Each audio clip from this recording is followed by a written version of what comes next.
ഫുള്ളാ. 3 central ജയിലുകളിലും house full board എഴുതി തൂക്കിയിട്ടിരിക്കുക. ആ ഗുണ്ടകൾക്കൊക്കെ ഉണ്ട കൊടുക്കാൻ തന്റെ അച്ഛൻ കട്ടുണ്ടാക്കിയ കാശ് കൊണ്ടുവരോ? പോലീസ് ഇപ്പൊ അങ്ങോട്ട് ഓടുന്നു ഇങ്ങോട്ട് ഓടുന്നു. ഈ മൂത്രം ഒഴിച്ചിട്ടല്ല ജീപ്പ് ഓടുന്നത്, പെട്രോൾ ഒഴിച്ചിട്ടാ. കേരളം ഭരിക്കുന്ന CM ഇങ്ങനെ ഒരു കോമാളിയാ വരുന്നത്. അതേടാ, ഞാൻ കോമാളിയാ, സർക്കസിലെ കോമാളി. നീയല്ലേ ഇപ്പൊ എന്റെ റിംഗ് മാസ്റ്റർ. നീ ഇങ്ങോട്ട് ചാടാൻ പറഞ്ഞാൽ ഇങ്ങോട്ട് ചാടും, അങ്ങോട്ട് ചാടാൻ പറഞ്ഞാൽ അങ്ങോട്ട് ചാടും. ഒരു ദിവസം എല്ലാം കൂടി എന്റെ കയ്യിൽ നിന്ന് പോട്ടോ. നിന്റെ ഭരണപരിഷ്കാരങ്ങൾ ഇവിടെ നടപ്പാക്കണമെങ്കിലേ ഫണ്ട് വേണം, ഫണ്ട്. നിനക്കറിയോ, ഖജനാവിൽ ഇന്നാള് ഞാൻ കൈയിട്ട് നോക്കിയപ്പോഴേ കാലി. MLA മാർക്കും മന്ത്രിമാർക്കും അടുത്ത മാസം ശമ്പളം കൊടുക്കണമെങ്കിലേ ADB-ന്നോ വേൾഡ് ബാങ്കിന്നോ ലോൺ എടുക്കണം. അതറിയോ? ഇതാണോ പ്രശ്നം? ഖജനാവ് നിറയ്ക്കാൻ വേണ്ടി ഒരു ബാങ്കിൽ നിന്ന് ലോൺ എടുക്കണ്ട. നമ്മുടെ ഈ സംസ്ഥാനത്ത് തന്നെ ഒന്ന് ശ്രമിച്ചാൽ മതി. എന്നാ നീ പോയി ശ്രമിക്കേ. സാറിന്റെ ഈ പെർമിഷൻ മാത്രം മതി സാർ. Thank you sir. ദേ പോണു എന്ത് മാരണാവോ ഉണ്ടാക്കി കൊണ്ടുവരാൻ പോണേ. ഈ കസേര പോകുന്ന തോന്നണേ.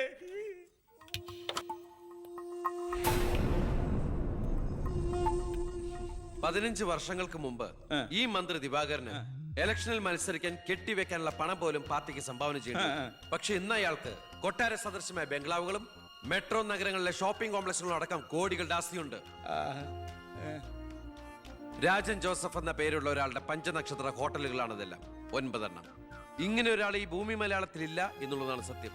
ബിനാമി പേരിലും മറ്റ് അഡ്രസ്സുകളിലും നമ്മുടെ എക്സ് മിനിസ്റ്ററും മുൻ പാർട്ടി പ്രസിഡന്റും ഒക്കെ ആയിരുന്ന ഗോപാലകൃഷ്ണ പിള്ളയുടെ ഹോട്ടലുകളാണിതെല്ലാം. ഏകദേശം 100 കോടിയോളം ആസ്തി വരുന്ന ഈ വസ്തുക്കൾക്ക് ആളോ അവകാശങ്ങളോ ഇല്ലാത്തതിനാൽ നമുക്കിത് ഗവൺമെന്റിലേക്ക് കണ്ടുകെട്ടാം. ഒന്ന് നിർത്തണോ? ലൈറ്റ് ഓൺ ചെയ്യ്. താൻ എന്തിനുള്ള പുറപ്പാടാ? സാർ, ഇതുപോലെ 100ഓളം പേരുടെ ബിനാമി ഇടപാടുകളും വൻ അഴിമതി കേസുകളും ഇവർ കണ്ടെത്തിയിട്ടുണ്ട്. അതിൽ 25ഓളം പേർ രാഷ്ട്രീയ പ്രമുഖരാണ്. മാധവൻ നമ്പ്യാർ മുതൽ എന്റെ അച്ഛന് പങ്കാളിത്തമുള്ള ചെറാക്കുളം ഫൈനാൻസേഴ്സിന്റെ ഉടമ പവിത്രം വരെയുണ്ട് സാർ ലിസ്റ്റിൽ. ഏകദേശം 1500 കോടിയിലേറെ നമുക്ക് ഖജനാവിൽ നിറക്കാൻ കഴിയും. അത്തരം പറയലോ ആഭ്യന്തര മന്ത്രി. ഇവരെ ഒന്നും നമുക്ക് തൊടാൻ പറ്റില്ല. മന്ത്രിസഭ നിലനിർത്താനും MLA മാരെ ചാക്കിട്ട് പിടിക്കാനും തെരഞ്ഞെടുപ്പിന് കോടികൾ വാരി വിതറാൻ കഴിവുള്ള പൊളിറ്റിക്കൽ കിങ് മേക്കേഴ്സ് ആണ് ഇവരൊക്കെ. എന്തായാലും ഇവർക്കെതിരെ ആഞ്ഞടിക്കാൻ തന്നെയാണ് എന്റെ തീരുമാനം. ആഞ്ഞടിക്കാൻ നീ ആരാ? കൊടുങ്കാറ്റോ അതോ കത്രീനയാ? സാർ, ഞാൻ പറയുന്നത് എന്താന്ന് വെച്ചാല്, നീ എന്ത് പറഞ്ഞാലും അത് നടക്കില്ല. കോടതിയും നിയമവും മന്ത്രിസഭയും ഒക്കെ വിലക്ക് വാങ്ങാൻ ആസ്തിയുള്ളവരായിട്ട് ഒരു ഏറ്റുമുട്ടൽ ഞാൻ സമ്മതിക്കില്ല. വേണ്ട. സാറിനൊരു കാര്യം അറിയോ?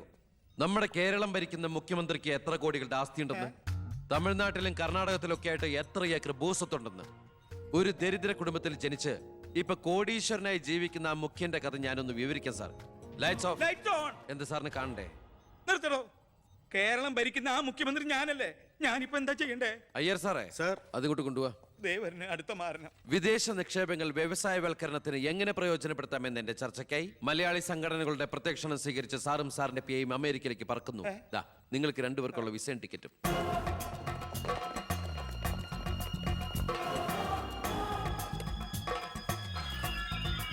ദിവാര സാറിന് കൂടുതലായിട്ട് എന്തെങ്കിലും പറയാനുണ്ടോ? എല്ലാം നോട്ട് ചെയ്തോളൂ. കിഴപ്പള്ളി സാർ ഒന്ന് സൈൻ ചെയ്യണം. Pratap, take it sir.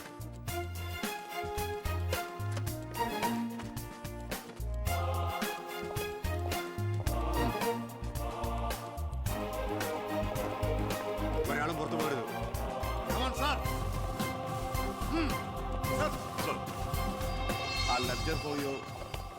Mister Pavithran, we want search your office. എന്താ? ഇതാ search warrant. Take a lock. ആ ലോക്കറിന്റെ കീ എടുക്ക്. ലോക്കർ തുറക്ക്.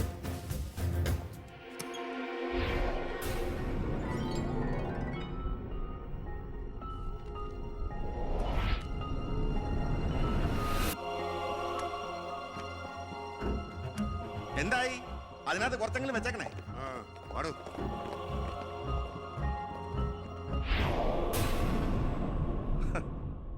ഞാൻ ഒരു കാര്യം പറഞ്ഞേക്കാം, എന്തൊക്കെയായാലും ആഭ്യന്തരം രാജിവെക്കണം. 5 or 6 കോടി എഴുതിട്ടാണ് പ്രതിപക്ഷത്തുള്ള ഏതെങ്കിലും ഒരു ഘടകകക്ഷിയെ KDF-ൽ ചേർത്ത് എണ്ണം തയ്ക്കണം. എന്നിട്ട് അവനെ പുകച്ച് പുറത്ത് ചാടി ചോടിക്കണം. അതിന് കാശ് എവിടോ? മർമ്മം നോക്കിയല്ലേ അവൻ കുത്തിയിരിക്കുന്നത്. വിഷം മേടിക്കാൻ പോലും കാശില്ലാത്ത അവസ്ഥയാ. എല്ലാം തൂത്തുവാരി ഖജനാവ് നിറച്ചിരിക്കല്ലേ അവൻ. എന്റെ 10 കോടി രൂപയല്ലേ പോയത്. ആ ഗോപാലകൃഷ്ണനായിട്ട് സ്വത്ത് മുഴുവൻ കണ്ടുകെട്ടി. ഒന്ന് പതുക്കെ പറയടോ. പുറത്ത് കേട്ടാല് പിടിച്ചകത്താക്കും. കള്ളപ്പണമാ. അവനെ അങ്ങ് തട്ടിക്കളഞ്ഞാ പോരെ. അതിന് പറ്റിയ വാടക ഗുണ്ടകൾ പോലും ഇന്ന് കേരളത്തിലില്ല. എല്ലാത്തിനും പിടിച്ച് അകത്താക്കില്ലേ. ഇനി ഇപ്പൊ ആരെങ്കിലും പുറത്തുനിന്ന് ഇറക്കിയാൽ തന്നെ അവരെയും പിടിച്ച് അവന്റെ പോലീസ് വെടിവെച്ചു കൊല്ലും. ആ വഴിയൊന്നും അത്ര എളുപ്പമല്ല. അവന് അവന്റെ ചിഹ്നത്തിന്റെ സ്വഭാവ സിംഹത്തിന്റെ. കാട്ടിൽ ആനയുണ്ട്, പുലിയുണ്ട്, കഴുതുണ്ട്. പക്ഷെ ആരാ കാട്ടിലെ സിംഹം? സിംഹം. അവൻ ആനയുടെ മഷിഷ്കം വരെ കേറിടിക്കും. ഓ അതൊന്നും നെറ്റിന്ന് മലയാളത്തിൽ പറഞ്ഞാൽ പോരോ. അയ്യ, അതൊക്കെ വിദ്യാഭ്യാസം ഇല്ലാത്ത ആൾക്കാർ പറഞ്ഞതാണ്. വിദ്യാഭ്യാസമുള്ളവർ പറയും മഷിഷ്കം. അമേരിക്കയിലേക്ക് ലൈൻ പോണു. സിഎമ്മിന്റെ മൊബൈൽ റിംഗ് ചെയ്യുന്നുണ്ട്. Hello hello hello. കട്ടായി. എന്റെ മൊബൈലിൽ നിന്ന് വിളിക്കാം. ഞാൻ ഇന്നലെ കൂടി വിളിച്ചല്ലേ ഉള്ളൂ. പൊറ്റക്കുഴിയാണ്. ഹലോ, നിങ്ങൾ ക്യൂബിലാണ്? ഇല്ല, സത്യമായിട്ടില്ല. നിങ്ങൾ ക്യൂബിലാണ്. ദയവായി ഒരാഴ്ച കഴിഞ്ഞ് വിളിക്കുക. ശരിയാ, ക്ഷമിക്കണം. കിട്ടിയോ? നമ്മൾ ക്യൂബിലാണ്, ഒരാഴ്ച കഴിഞ്ഞ് വിളിക്കാൻ. ചേടാ, നമ്മൾ ക്യൂവിലാന്ന് അമേരിക്കയിൽ എങ്ങനെയായിരുന്നു? ഏടോ, അമേരിക്ക വളരെ വലുതായി പോയില്ലേ? അവരെ മറ്റേ സുനാപ്പി വെച്ച് നോക്കിയാണ്. അവൻ രാഷ്ട്രീയ ആചാര്യന്മാരെ പോലും കളി പഠിപ്പിക്കുകയല്ലേ. അവനെതിരായി KDF-ന്റെ എല്ലാ MLA-മാരും തിരിഞ്ഞു കഴിഞ്ഞു. ഇക്കണക്കിന് പോയാൽ ഈ മന്ത്രിസഭ താഴെ വീഴും. പ്രതിപക്ഷം ഭരണപക്ഷത്തിന്റെ തകർച്ച കണ്ട് മിണ്ടാതിരിക്കോ? അവനെന്ന് പത്രക്കാരോട് പറഞ്ഞില്ലേ, അച്ഛൻ നിരപരാധിയാണെന്ന് കോടതിയിൽ തെളിഞ്ഞാൽ പാർട്ടി ആവശ്യപ്പെട്ടാൽ മന്ത്രിസ്ഥാനവും MLA സ്ഥാനവും രാജിവെച്ച് അച്ഛന് വീണ്ടും അവസരം നൽകുമെന്ന്. അതിൽ പിടിക്കണം. പാർട്ടി ആവശ്യപ്പെടണം, അവനെ കൊണ്ട് രാജിവെപ്പിക്കണം. അതിന് അച്ഛൻ ഈ കേസ് ജയിക്കണം. അച്ഛന്റെ പേരിലുള്ള മണിമലയാർ കേസ് തള്ളിപ്പോയതുപോലെ ഈ കൊലക്കേസും തള്ളിപ്പോകും. ഈ കേസ് ഞാൻ ജയിപ്പിക്കും. അച്ഛന് വേണ്ടി ഞാൻ എന്തും ചെയ്യും.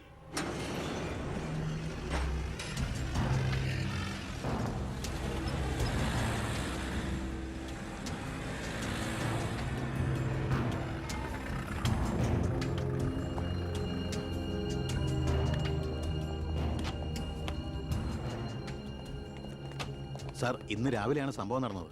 രാഷ്ട്രീയ വാക്കുതർക്കം മൂത്ത് സഹതടവുകാരൻ വെട്ടൂർ ശിവനെ കുത്തിക്കൊല്ലുകയായിരുന്നു സാർ. കൂർത്ത കമ്പി ഉപയോഗിച്ചാണ് പ്രതി കൃത്യം നടത്തിയത്. പ്രതിയെ കോടതിയിലേക്ക് കൊണ്ടുപോയിട്ടുണ്ട് സാർ.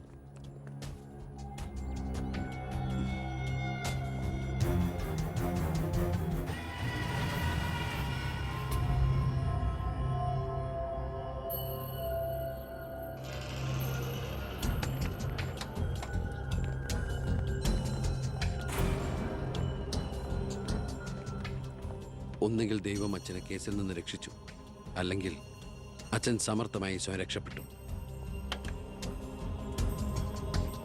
പ്രസാദ് വധക്കേസിൽ ഒന്നാം പ്രതി കൊല്ലപ്പെട്ട സാഹചര്യത്തിലും രണ്ടാം പ്രതിക്ക് ഒന്നാം പ്രതിയുമായുള്ള ബന്ധം സംശയാതീതമായി കോടതിക്ക് മുമ്പാകെ തെളിയിക്കാൻ പ്രോസിക്യൂഷന് കഴിയാത്തതിനാലും രണ്ടാം പ്രതി ബാലഗംഗാധര മേനോനെ കോടതി നിരുപാധികം വിട്ടയക്കുന്നു.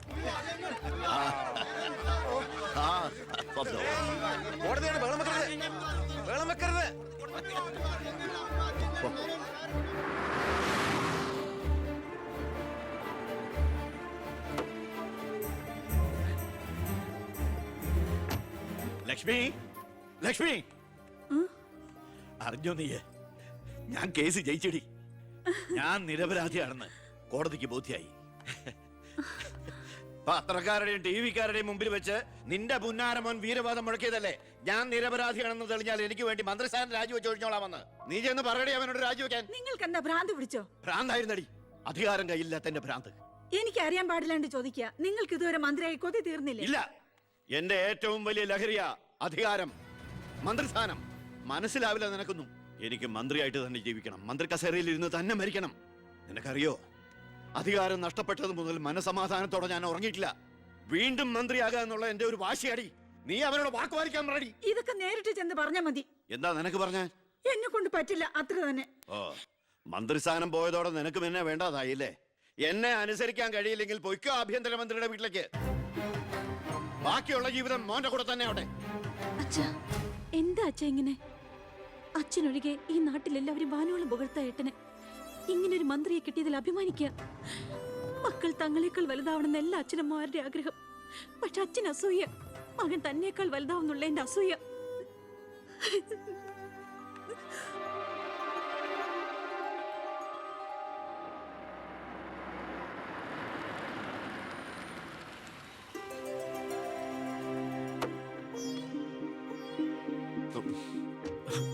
അമ്മേ, ശാരി, ഇത് ആരാ വന്നിരിക്കുന്നത് നോക്കിയേ. വാമേ. അമ്മേ, നീ പോയൊരു ചായ ഉണ്ടാക്കി കൊണ്ടുവാ. നിന്റെ കൈപ്പുണ്യം അമ്മ അറിയട്ടെ. വാമേ. അമ്മയ്ക്ക് ഇങ്ങോട്ട് വരാൻ അച്ഛൻ പെർമിഷൻ തന്ന നിലയ്ക്ക് അമ്മയുടെ ഈ വരവിന് എന്തോ ഒരു ലക്ഷ്യമുണ്ടല്ലോ. എന്താ എന്താ അമ്മയുടെ മുഖത്തിനൊരു വാട്ടം? ഇത് സന്തോഷിക്കേണ്ട സമയമല്ലേ? അച്ഛനാണെങ്കിൽ കേസെല്ലാം ജയിച്ചു, മകനാണെങ്കിൽ ഹോം മിനിസ്റ്റർ. ഞാൻ മാറി താമസിക്കുന്നു എന്നതൊഴിച്ചാൽ വേറൊരു പ്രശ്നവും ഞാൻ അമ്മയെ കാണുന്നില്ല. പറയമ്മേ, എന്താ പ്രശ്നം? എന്തിനാടാ നിനക്ക് ഈ മന്ത്രിസ്ഥാനം? നീ രാജിവെക്കണം. അപ്പോ അച്ഛൻ ഇതിനാണ് അമ്മ ഇങ്ങോട്ട് അയച്ചത്? നിന്നോട് യാചിക്കാൻ വേണ്ടിയാണ് ഞാൻ വന്നത്. അമ്മ എന്ത് പറഞ്ഞാലും ഞാൻ ഇതുവരെ അനുസരിച്ചിട്ടേ ഉള്ളൂ. പക്ഷേ ഈ കാര്യത്തിൽ അമ്മേനോട് ക്ഷമിക്കണം. ഇപ്പൊ ഞാൻ അമ്മയെ അനുസരിച്ച അത് എന്നെ ജയിപ്പിച്ചു വിട്ട ജനങ്ങളോട് ഞാൻ ചെയ്യുന്ന വഞ്ചനയായിരിക്കും. അത് തന്നെയല്ല, തുടങ്ങി വെച്ച ഒരുപാട് കാര്യങ്ങൾ എനിക്ക് പൂർത്തീകരിക്കാനുണ്ട്. അതുകൊണ്ട് തൽക്കാലം എനിക്ക് രാജിവെക്കാൻ നിർവാഹമില്ലെന്ന് അമ്മ ചെന്ന് അച്ഛനെ പറഞ്ഞ് മനസ്സിലാക്കണം. കുടുംബ ബന്ധങ്ങൾ മറന്ന് നീ മന്ത്രിയായിട്ടിരുന്ന നാട് നന്നാക്ക്. അച്ഛനും അമ്മയും നിനക്ക് വേണ്ടല്ലോ. അമ്മേ, ഞാൻ പറയുന്നത് നീ എന്നോട് മിണ്ടണ്ട.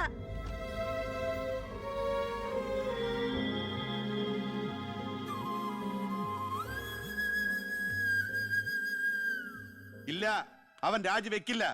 അവൻ രാജിവെക്കുമെന്ന് കരുതിയ നമ്മളാ മണ്ടന്മാർ. ചക്കരക്കുടത്തിലല്ലേ കൈയിട്ടിരിക്കുന്നത്. അധികാരത്തിന്റെ മത്ത് പിടിപ്പിക്കുന്ന സുഖം അവനും അനുഭവിച്ചു കഴിഞ്ഞു. ഇനി അച്ഛന് വേണ്ടി സ്വന്തം സുഖങ്ങൾ ഉപേക്ഷിക്കാൻ മാത്രം വിഡ്ഢിയൊന്നും അല്ലവൻ. സ്വന്തം കുടുംബത്തിൽ വരെ റെയ്ഡ് നടത്തി അവൻ പ്രശസ്തി പിടിച്ചു പറ്റിയില്ലേ? ഇപ്പൊ പത്രക്കാരും ചാനലുകാരും എന്തിന് പ്രതിപക്ഷം വരെ അവനെ പൊഴുത്തുകയല്ലേ? അവൻ നാട് നന്നാക്കുക എന്തു വേണമെങ്കിലും ആയിക്കോട്ടെ, പക്ഷെ നമ്മുടെ കുടുംബത്തിൽ ഒരു അംഗമെന്ന ഒരു പരിഗണന ഇനി അവന് കൊടുക്കാൻ പാടില്ല. അച്ഛന്റെ മനസ്സറിയാൻ കഴിയാത്തവന് പടിക്ക് പുറത്താ സ്ഥാനം. അച്ഛൻ നോക്കിക്കോ, ഈ ചിറ്റാരിക്കര മണ്ഡലത്തിൽ വീണ്ടും ഒരു ഇലക്ഷൻ ഉണ്ടാവും അച്ഛന് മത്സരിക്കാൻ വേണ്ടി. അച്ഛൻ മുഖ്യമന്ത്രിയാകുന്നത് എനിക്ക് കാണണം. എങ്ങനെ? പുരയ്ക്കുമേതെ ചാഞ്ഞു നിൽക്കുന്നത് പൊന്നു കായ്ക്കുന്ന മരമാണെങ്കിൽ പോലും അത് വെട്ടിക്കളയണമെന്ന പ്രമാണം.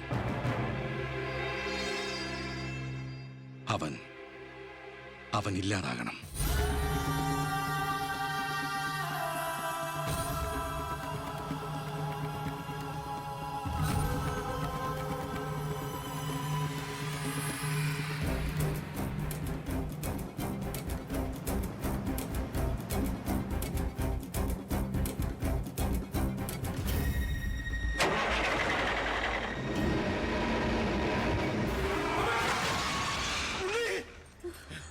എന്താ? എന്തു പറ്റി?